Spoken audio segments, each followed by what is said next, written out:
What's going on, guys? My name is Triforce Addiction. Welcome back to another COD mobile video. So I have some pretty exciting news to share with you guys for the signature attachment. So the public beta test build has finally been released for at least the Chinese version of COD Mobile.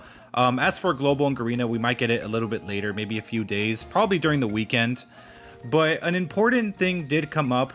They actually leaked that there is a new signature attachment, and it is one that I was kind of requesting for and wanting for a very long time, and something that I knew would happen eventually, and it has finally happened. The ASM10 is finally going to get its special barrel. If you guys don't know what I'm talking about, if you guys ever used the AN94 in Modern Warfare or even Black Ops 2, you guys would know that the first two shots fire faster than the rest that come out. So basically, we are going to get an attachment that allows us to do that. So the name of this special attachment is called the Factory Barrel. So basically what this is going to do, like I said, it's going to let you fire the first two shots much faster.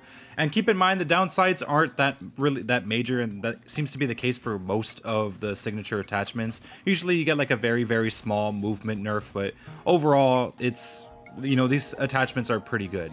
I always thought it was kind of weird that the ASM10, or I guess the AN94 in this case, would never get that special attachment, or I guess that special ability, because that's really what makes the AN94 the AN94. The ability to have the first two shots come out faster than the rest is what gives the AN94 its identity.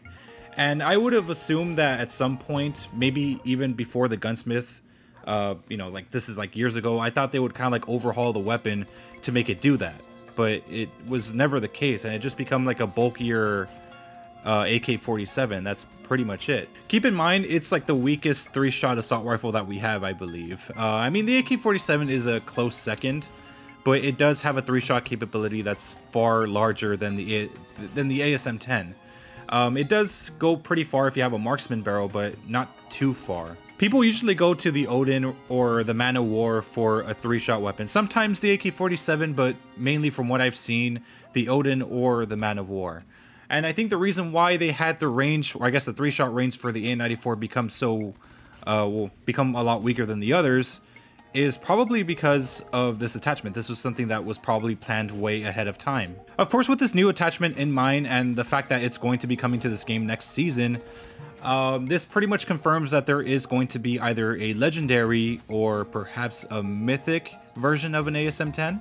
It's kind of unknown as of right now because currently they're still, you know, digging into what is in this new public test build, but there is a possible potential chance that the ASM10 might get a mythic, and with an attachment like this, it can potentially be a very good weapon. So why not have a mythic for it, right? We have to remember that the next weapon that's coming out is also a possible candidate for the mythic weapon. So it's not really guaranteed whether or not the ASM10 is going to be receiving the mythic skin, but it is also possible that the Switchblade, which is the new SMG that's coming for next season, can be the one that gets the mythic skin.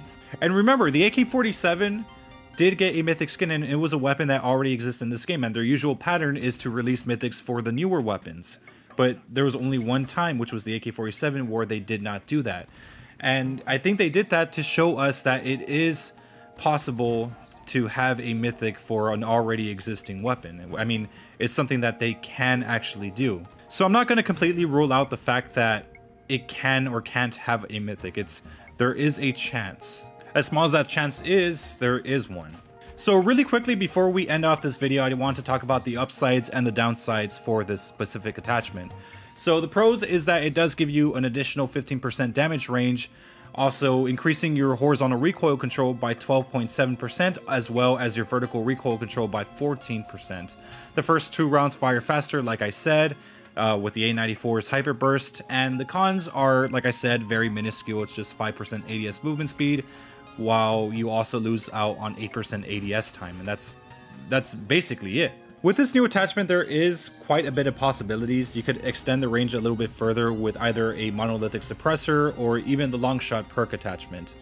But of course, you can't really have it as great as the marksman barrel. I don't really think so, because I believe it's like 27.5% extra range. So if you're able to add like 15% plus 10, that would be 25%. That's pretty much as a monolithic suppressor. But we also have to keep in mind that the monolithic suppressor for the ASM10 isn't at, I don't think it's at, you know, 25%. I think it's at like at 20 or even 12%. They did that back when they first nerfed the ASM10, back when it was meta. But yeah, that's something to keep in mind. I'm gonna try to find a way that I could, you know, maximize range with speed and all that stuff once it comes out. So yeah, anyways, I hope you guys enjoyed. Make sure to leave a like. A big thank you to Leakers on Duty for, you know, for all their leaking efforts, and I'll see you guys next time. Thank you.